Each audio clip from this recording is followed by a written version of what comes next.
Aí, pessoal do YouTube, ó que gabinho diferente aqui do Tatu John Deere, ó. Do 870R, ó. Ó que gabine confortável. Parece gabine de carro, né? Aí, ó. As outras funções dele, ó.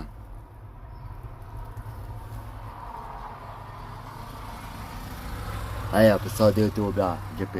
Fazer ar-condicionado, ó. Vocês ver que trator diferente, hein?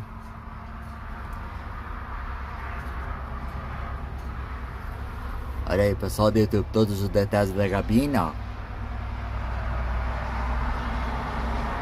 É, as funções aqui, ó. Aqui também, ó.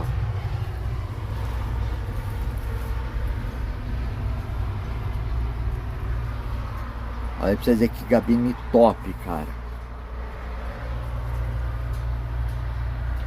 Olha aí, pessoal do YouTube, ó.